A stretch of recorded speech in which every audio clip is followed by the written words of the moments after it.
हारोगे नहीं तो सीखोगे कैसे, और सीखोगे नहीं तो जीतोगे कैसे। हाय, मैं सूरज राम राजपूत आपके लिए लेकर उपस्थित हैं कक्षा 12 से संबंधित गणित। टॉपिक है अवकलन।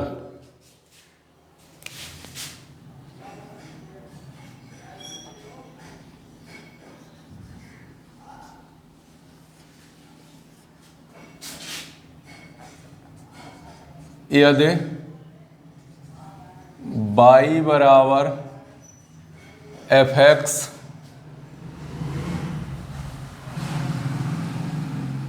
कोई एक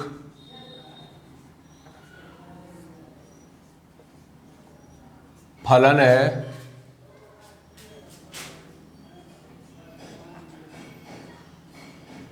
जिसका अंतराल a, b है, C बिलोंग करता है a, b, तब फलन x बराबर c पर अवकलज या अवकल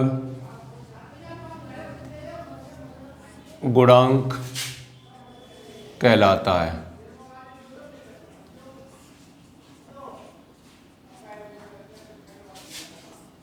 एफ डैश सी बराबर limit x tends to c F X minus F C बटे में x माइनस सी। इसे F dash C comma D F C comma D upon D X F X तथा D Y upon D X से प्रदर्शित करते हैं।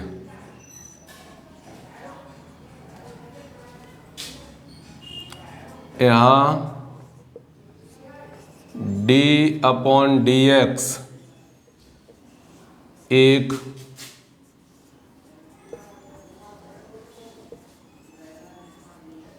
Operator है,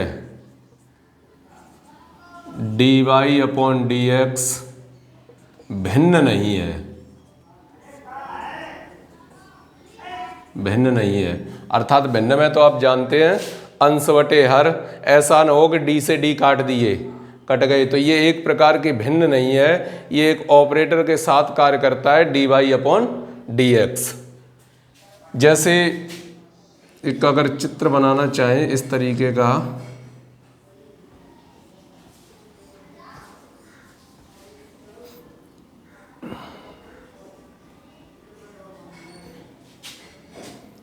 यहाँ से किसी चीज की एंट्री हो रही है, ये इन हो रहा है कोई वस्तु, और यहाँ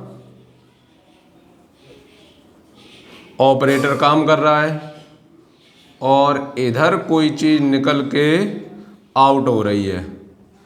तो आउट हो रही है, जैसे आप देखेंगे कि मान के चलो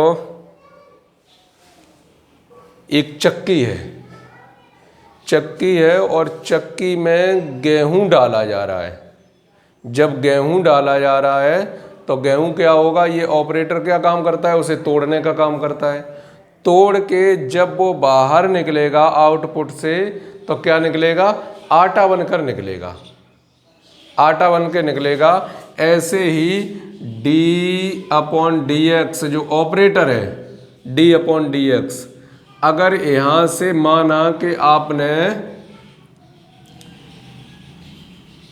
x पावर n को इन किया x पावर n को, तो ये ऑपरेटर क्या करेगा, इसका अवकलज करेगा। तो अवकलज क्या होता है, जब पावर के काम करता है तो पावर आ गई आगे और एक पावर हो गई कम, ये इसका अवकलज हो गया। ऐसे ही d अपॉन डी एक्स, ऐसे ही और कुछ लिखा जैसे साइन एक्स लिखा। साइन एक्स जब इन होकर ऑपरेटर के माध्यम से जब बाहर आएगा तो क्या बनेगा, कॉस एक्स बनेगा। इस प्रकार ये ऑपरेटर काम करता है बाई एक्स बराबर सी पर अवकलज, या उसे अवकल गुणांक कहते हैं। तो आइए पहले देखते हैं इनके सूत्र क्या हैं। अब x के सापेक्ष काम हो रहा है। जब x के सापेक्ष काम हो रहा है, जिसके भी सापेक्ष काम होता है जो उसकी बीच की भूमिका निभाता है, कि जैसे मान के चलो किसी का रिलेशन जुड़ रहा है, रिलेशन जैसे संबंध जोड़ने के लिए लड़की की शादी के लिए जाते हैं लड़के वालों के पास, तो उसमें एक क्या मीडिएटर का काम करता है, और जो वो मीडिएटर का काम करता है बगैर मीडिएटर के सब कुछ संभव नहीं होता। जब नहीं होता, उसी प्रकार जो ऑपरेटर काम करता है, उस ऑपरेटर के आप लिए देखेंगे d upon D x constant संख्या का अवकलन हो रहा है। तो कांस्टेंट संख्या का अवकलन हो किसके सापेक्ष रहा है, x के सापेक्ष। जब x के सापेक्ष अवकलन हो रहा है और उसमें x नहीं है, यानी सापेक्ष जिसके सापेक्ष हो रहा है वो उसमें नहीं है, तो रिजल्ट क्या निकल के आएगा, शून्य निकल के आएगा। जैसे हमने कहा कि आपको सड़क के सापेक्ष, जमीन सड़क के सापेक्ष तैरना है, तो आप नहीं तैर पाएंगे। क्यों? तैरने के लिए जो माध्यम की आवश्यकता होती है वो द्रव होना चाहिए, जैसे पानी में तैर सकते हो, और पानी है नहीं, तो उसका जो परिणाम निकल के आएगा वो क्या निकल के आएगा, शून्य निकल के आएगा। यानी जिसके भी सापेक्ष हमें अवकलन करना है और उसमें वो नहीं है, तो उसका अवकलन क्या होता है, शून्य होता है। तो ये एक सूत्र बन के तैयार हो गया, d अपॉन डी एक्स जब c का अवकलन करेंगे तो क्या आएगा, शून्य आएगा। ऐसे ही d upon D x x power n, power के हिसाब से क्या है, पावर के हिसाब से था जो उसमें पावर आगे आ जाती है, एक पावर कम हो जाती है, x power n minus 1। d upon D X E पे पावर x, ई पे पावर x का जानते ही ये है सदाबहार, ई पे पावर x का अवकलन ई पे पावर x ही रहता है। Number 2, number 3, number 4 d upon D X A पे पावर x, ए पे पावर x का ए पे power x log a base e। पांचवा part d upon D x log x base e। जब बेस में e है तो इसका क्या होगा, 1 अपॉन x। हालांकि यहाँ पर आ जाते हैं log e बेस e, और इसकी वैल्यू कितनी होती है, 1, इसीलिए उसे क्या कहते हैं, 1 अपॉन x कहते हैं, इसका मान हो गया 1। क्वेश्चन नंबर 6, वो point number 6, log x base a, तो क्या होगा 1 upon x log e to the base a। इस प्रकार इनके सूत्र प्राप्त होंगे। Number 7 d upon D x sine x, sine x का अवकलन cos x, d upon D x cos x, cos x का क्या होगा, माइनस के sine x, d upon D x tan x, tan x का क्या होगा, sec square X. Point number 10 d upon D x cot X, cot X का minus के cosec square X, d upon D x sec X, sec X का क्या होगा, sec X into tan X. D upon D x cosec X, cosec X का minus cosec X into cot x,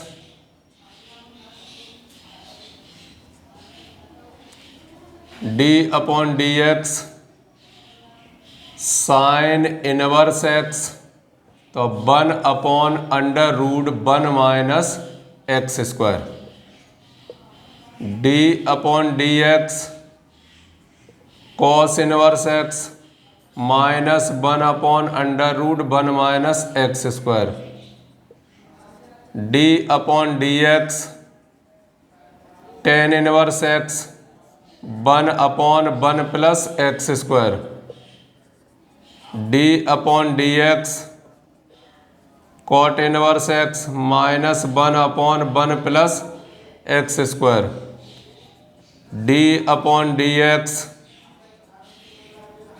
sec inverse x 1 upon x under root x square minus 1, d upon D x cosec inverse x minus 1 upon x under root x square minus 1। 19 D upon D x you बटे B अर्थात अंश बटे हर के रूपों में दिया हो तो क्या होता है, हर का वर्ग हर से शुरुआत, डी अपॉन डी एक्स अंश का अवकलन माइनस अंश जैसे का तैसा डी अपॉन डी एक्स हर का अवकलन, 20 d upon D x u into b double function के रूप में दिया हो तो फर्स्ट फलन जैसे का तैसा सेकंड का अवकलन प्लस सेकंड जैसे का तैसा फर्स्ट का अवकलन। इस तरीके से पार्ट ये सॉल्व होते हैं। अब आप एक बार विधिवत तरीके से ध्यान दीजिए कि जैसे आपने त्रिकोणमिति को पढ़ा है, sine x cos x tan x cot x sec x और कोसेक एक्स, इस प्रकार से ये सभी एक निश्चित क्रम में दिए गए हैं और इनमें दिया गया था ये एक दूसरे के साथ अपोजिट होते हैं, ये एक दूसरे के साथ, ये एक दूसरे के साथ, ये एक दूसरे के साथ सहयोगी हैं, ये और ये एक दूसरे के साथ सहयोगी हैं। जैसे ही अवकलन की बात आती है तो sine cos tan cot sec cosec पहला होगा प्लस का, दूसरा माइनस का, फिर प्लस का, फिर माइनस का, फिर प्लस का, फिर माइनस का। इस तरीके से आप इन सभी चिन्हों को आसानी से याद रख सकते हैं। स्टार्टिंग तो प्लस से होगी, देखिए साइन एक्स का plus cos x plus minus plus minus plus minus, ऐसे ही इनवर्स वाले फंक्शनों पर आ जाए तब भी plus minus plus minus plus minus, तो चिन्हों को आसानी से याद रखा जा सकता है। जिस तरीके से त्रिकोणमिति को कक्षा 9 में आपने स्टार्ट किया था, रटने की कोशिश की थी कि sine theta cos theta tan cot sec cosec जो क्रमबद्ध उनका तरीका था, बस वही क्रमबद्ध तरीके को ध्यान में रखकर इनके चिन्हों को आसानी से याद किया जा सकता है कि plus minus plus minus plus minus. वही इनवर्स वाले फंक्शनों का अवकलन भी वैसे ही होगा, वैसे ही त्रिकोणमिति अनुपातों का भी अवकलन ठीक उसी प्रकार होगा। और जो बाकी जो दिए गए हैं, चाहे वो कांस्टेंट संख्या हो, चाहे वो बीजगणित का रूप हो या चरघातांकी का रूप हो, इस तरीके से जो लॉग का रूप हो, जो भी रूप है, इनका सभी का अवकलन है वो कैसा है, धनात्मक है। कुल मिला के त्रिकोणमिति में है प्लस माइनस, और त्रिकोणमिति में तो आप जानते भी हो, त्रिकोणमिति तो केवल चिन्हों का खेल है। चिन्ह आपको अच्छे से आना चाहिए, मान बदलते रहते हैं, इधर उधर वही आ जाते हैं, फिर वही, इस तरीके से चलते रहते हैं। तो कुल मिला के इन्हें देखना है अच्छे से। चिन्ह कवर हो गए। चिन्ह कवर होने के बाद अब एक तरफ से देखते हैं पॉइंट नंबर 1। यहाँ जो अवकलन की रचना होती है, अवकलन की रचना जो होती है वो ठीक उसी प्रकार होती है कि जैसे महाभारत में चक्रव्यूह की रचना थी। चक्रव्यूह की रचना थी, जैसे अभिमन्यु को यहाँ से एंट्री करके जैसे जो उसके दिए गए थे 1 2 3 4 5 6 7, 7वें द्वार तक उसे जाना है, तो पहले वो क्या करेगा, इसमें एंट्री करेगा। डायरेक्ट तो इसमें कूद नहीं सकता कि यहाँ फोर्स लगा हुआ है, जो भी रक्षक है उसके, इसके प्रतिक्रिया वाले यहाँ लगे हुए हैं। जब इसे वो भेद देगा तब इसमें एंट्री करेगा, जब इसे भेद के प्रवेश करेगा तो इसमें करेगा, इसमें करेगा, इसमें करेगा, इसमें करेगा, तब कहीं वो अंदर 7वें दरवाजे पर पहुंचेगा। ठीक उसी प्रकार इसकी अवकलन की रचना है। अवकलन में यदि कोई रक्षक लगा हुआ है उसका, तो पहले उस रक्षक को आपको भेदना होगा, उसके बाद उसके अंदर आप प्रवेश कर सकते हैं। जैसे कांस्टेंट, यहाँ तो केवल एक ही है, कोई है ही नहीं दूसरा, तो कांस्टेंट का अवकलन हमेशा 0। अब x पावर n इस तरीके से फिलहाल तो लिखा है x पावर n, इसका पूरा सही तरीका यही तो होगा, x और होल घातें कितनी है n, तो इस x की रक्षा करने के लिए पावर लगी हुई है। जब पावर लगी हुई है तो पहले पावर के हिसाब से हल करना होगा। और पावर क्या है, पावर का रूल पहचान लीजिए। पावर का जो रूल है, पावर आ जाती है आगे और एक पावर कम हो जाती है। जो भी पावर लगी होती है वो पावर आ जाती है आगे और एक पावर कम हो जाती है। उसके बाद जब x का करने जाएंगे तो x के सापेक्ष तो कर ही रहे हैं, x का तो 1 होगा, तो पावर आ गई आगे और x पावर n-1 एक पावर हो गई कम। इसके बाद क्या है, e पे पावर x। अब जो e पे पावर x का है, e पे पावर x, तो e पे पावर x का अब e की पावर की भी रक्षा कौन कर रहा है, x, और x के तो सापेक्ष कर ही रहे हैं, तो x का कितना होगा, 1 होगा। जब 1 होगा तो वो तो वैसे का वैसा ही रहेगा, e पे पावर x का e पे पावर x ही रहेगा। a पे पावर x का a पे पावर x और e की जगह क्या आ गया, a, तो लिखना पड़ेगा log a base e। log x का 1/x, log e base e, उसकी वैल्यू हो जाती है 1, इसलिए 1/x बचा। log x base a 1/x, log a की जगह a रखना पड़ेगा, e to the base a। साइन x का cos x, आपस में बदल गए, cos का साइन, tan का sec स्क्वायर x, cot का minus cosec square x, sec x का sec x into tan x, cosec x का minus cosec x into cot x। Inverse वाले लगभग सेम है, sine inverse cos inverse x का बिल्कुल same है, केवल प्लस और माइनस चिन्ह। टेन और कॉट का बिल्कुल सेम है, प्लस और माइनस चिन्ह। सेक और कोसेक का सेम है, केवल प्लस और माइनस है। इस तरीके से इन्हें भी याद रखा जा सकता है। इनटू वाले जब दो फंक्शन इनटू के रूप में दिए होते हैं तो क्या है, इसका कर लिया तो इसे छोड़ दिया, इसका कर लिया इसे छोड़ दिया, एक का कर लिया दूसरे को छोड़ दिया। फर्स्ट फलन जैसे का तैसा सेकंड का अवकलन, सेकंड जैसे का तैसा फर्स्ट का अवकलन। यहाँ अंश बटे हर की प्रक्रिया है तो हर का वर्ग, अगर यहाँ पर प्लस लगा होता तो बिल्कुल ऐसे ही कार्य करता, लेकिन जो हर आएगा उससे शुरुआत होगी, बीच का चिन्ह क्या रहेगा, माइनस। इस तरीके से आप उन्हें आसानी से रख सकते हैं और याद भी कर सकते हैं जब ये अवकलन।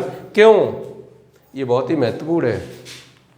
हालांकि अवकलन की डिटेल बहुत कम है, लेकिन फिर भी जब आप इंटीग्रेशन के लिए जाएंगे, मान के चलो इंटरमीडिएट में आप अभी हैं, इंटरमीडिएट के बाद आप ग्रेजुएशन के लिए या कोई इंजीनियरिंग लाइन पकड़ेंगे, आईआईटी, या फिर आप पॉलीटेक्निक की तरफ जाना चाहेंगे, तो इसका मतलब वहाँ पर समाकलन का विशेष महत्व है। जिसे अच्छी तरीके से इंटीग्रेशन आता है वो तो उसमें एक स्ट्रॉन्ग पावर है। और इंटीग्रेशन जब ही समझ में आएगा पूरा कि इंटीग्रेशन में भी क्या डिफरेंशिएशन पहले करना पड़ता है, तो जो डिफरेंशिएशन चल रहा है ये पहले अच्छे से सीखना पड़ेगा, तब आप इंटीग्रेशन कवर कर सकते हो। तो अवकलन तो बहुत महत्वपूर्ण है। क्यों महत्वपूर्ण है, इंटीग्रेशन में भी इसका प्रयोग होगा और ये स्वयं में भी एक पार्ट है। तो इन सूत्रों को याद रखेंगे आप, फिर देखते हैं आप सूत्रों का कैसे प्रयोग करते हैं। आइए देखते हैं एक सीरीज। फिलहाल हमने इन सूत्रों को अभी डिजाइन नहीं किया है, कारण है एक और चैप्टर आता है प्रथम सिद्धांत से अवकलन, सीमा तथा सत्ता। वहाँ पर इन्हें डिजाइन करके बताएंगे, प्रूव करके बताएंगे कि किस तरीके से ये सूत्र इतने इतने निकल कर आते हैं। और तब तक देखते हैं, अब क्वेश्चन की सीरीज पर एकदम नज़र डालते हैं किस तरीके से क्वेश्चन सीरीज हमें तैयार करनी है और वहाँ समझ किस तरीके से आता है।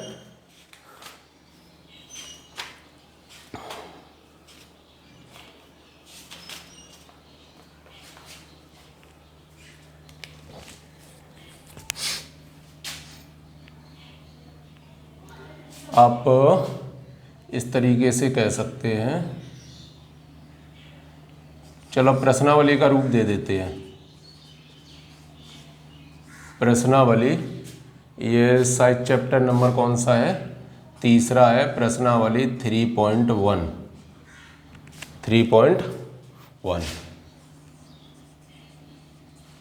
Question number 1। क्वेश्चन नंबर 1 के अंतर्गत लिखा है, निम्नलिखित फलनों के x के सापेक्ष अवकल गुणांक ज्ञात कीजिए।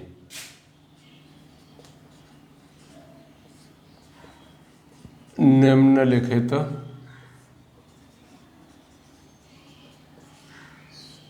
फलनों के x के सापेक्ष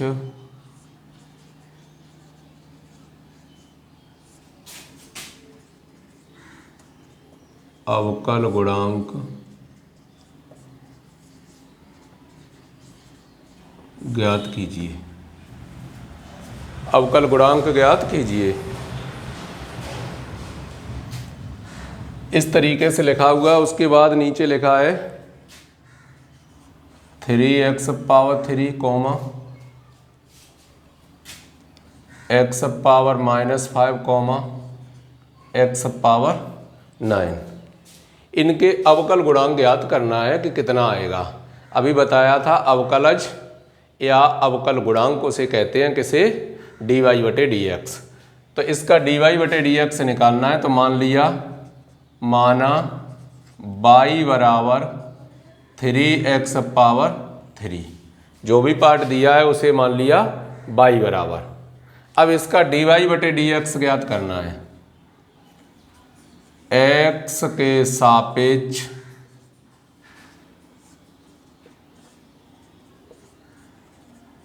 दोनों पक्षों का अवकल गुणांक, x के सापेक्ष।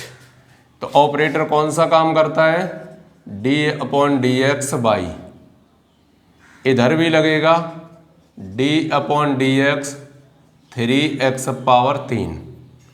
तो ये तो क्लियर बन गया, क्या बन गया, dy/dx। बाई का तो हो गया dy/dx। बाई माना हुआ है, जब माना हुआ है तो जीरो नहीं कर सकते। दिया होता क्वेश्चन में तो उसका अवकलन जीरो हो जाता, लेकिन बाई तो फंक्शन का रूप है, बाई बराबर fx। बाई x के पदों में एक फलन है तो उसका शून्य नहीं हो सकता। 3 कांस्टेंट का काम कर रहा है, आगे आ गया d/dx x पावर 3। ये x पावर 3 दूसरे वाले सूत्र के रूप में काम कर रहा है, पावर के रूप में। तो क्या कहते हैं, पावर आ जाती है आगे और एक पावर हो जाती है कम। तो कितना हो गया, 9x²। आंसर इस तरीके से बहुत ही ये इजी प्रश्न है। पहले आपको अवकलन अच्छे से सीखना पड़ेगा, उसके बाद आपको हर चीज़ कवर हो जाएगी। आइए देखते हैं उसका अगला पार्ट क्या है। y बराबर x पावर -5, इंग्लिश में लिखना है तो क्या लिखेंगे, differentiate with respect to x on both side. x के सापेक्ष दोनों पक्षों का अवकलन। इधर तो क्या हो गया, dy/dx, इधर d/dx x पावर -5। तो -5 आगे आ जाएंगे, पावर एक कम और होगी तो -5 तो यहीं क्या हो जाएगा, -6। और आंसर एक पार्ट दिया गया y बराबर x पावर 9 x के सापेक्ष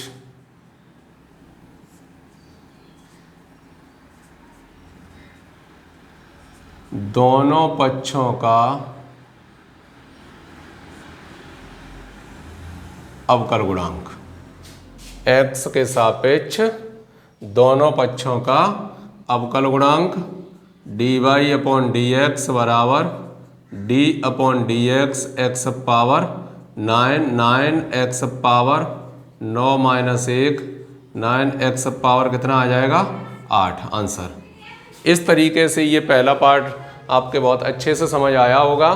यहाँ पावर का रूप है, ये भी पावर का रूप है, ये भी पावर का रूप है, और जिसमें पावर का रूप होता है उसका अवकलन कैसे होता है, पावर आ जाती है आगे और एक पावर कम हो जाती है, एक पावर कम हो जाती है, पावर आगे आ जाती है। कांस्टेंट जो है वो तो रखा ही हुआ है। आइए देखते हैं उसका अगला क्वेश्चन क्या है। ये पहले क्वेश्चन के अंतर्गत दिए गए थे 3 पार्ट। देखते हैं प्रश्न नंबर 2। क्वेश्चन नंबर 2 ये तो सभी के लिए लिखा है, x के सापेक्ष अवकल गुणांक ज्ञात करना है।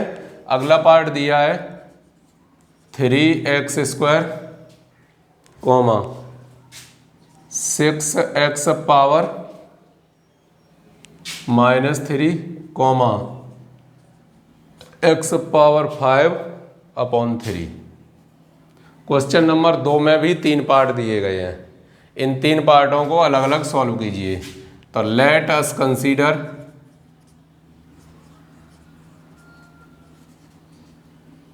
y equal to 3x power 2,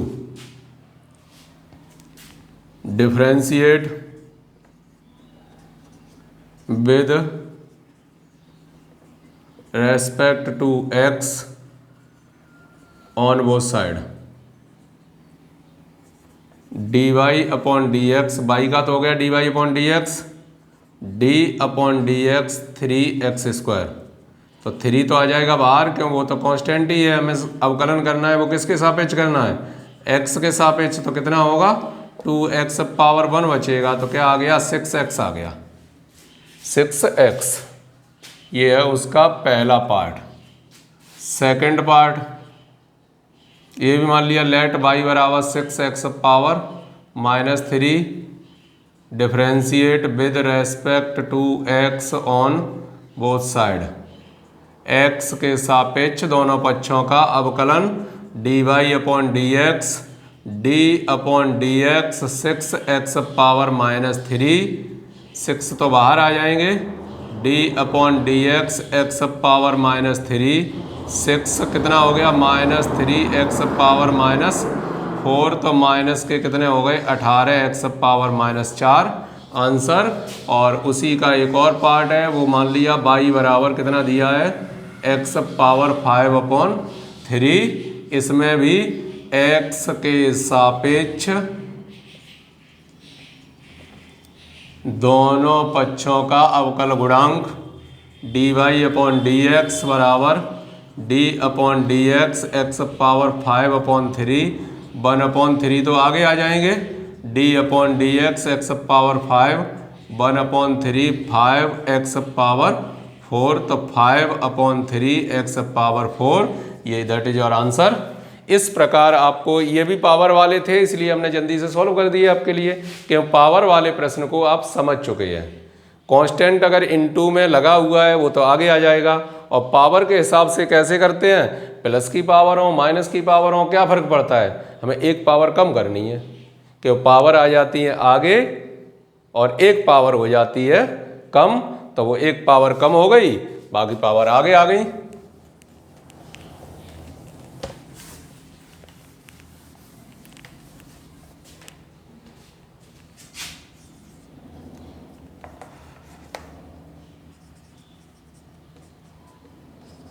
question number 3 तीसरे प्रश्न के अंतर्गत है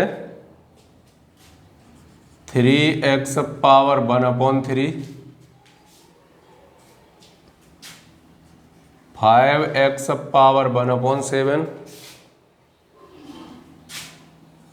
2x पावर 1 अपॉन 4। कीजिए ऐसे ही इसमें भी, ये भी पावर वाले हैं तो ज़्यादा कुछ है नहीं इसमें, पावर वाला कैसे भी हो क्या फर्क पड़ता है। Let us consider y equal to 3x to the power 1/3, differentiate with respect to x on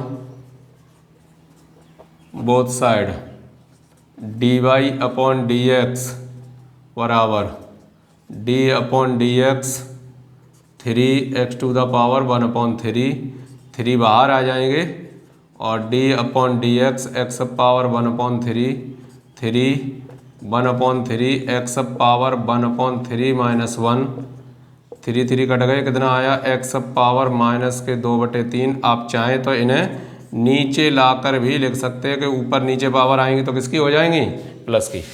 second part, y equal to 5x power 1/7 x के सापेक्ष दोनों पक्षों का अवकलन करने पर, तो dy अपॉन dx बराबर d upon dx 5x power 1/7, 5 into में बाहर आ जाएंगे, x पावर 1/7 का करना है 5, 1/7 x power 1/7 minus 1, 5/7 x power कितना आएगा माइनस के 6/7 आंसर। थर्ड पार्ट में है y बराबर 2x पावर 1/4 x के सापेक्ष दोनों पक्षों का अवकलन, तो dy अपॉन dx बराबर d upon dx 2x power 1/4, 2 तो बाहर ही आ गए, इसका करना है 1/4 x पावर 1/4 माइनस 1, इनसे ये 2 बार कट जाएंगे, 1/2 x पावर माइनस के 3/4, ऐसा भी इसे लिख सकते हैं x power 3/4, that is answer. इस तरीके से ये पावर वाले प्रश्न आपने आसानी से सॉल्व किए। ठीक, पावर लगी हुई है, प्लस की हो माइनस की हो कोई प्रभाव नहीं पड़ता इनसे। ठीक है, इस तरीके के प्रश्न हम आपके सामने फिर से लेकर आते रहेंगे। तब तक करो कुछ ऐसा दुनिया करना चाहे आपके जैसा। जय हिंद।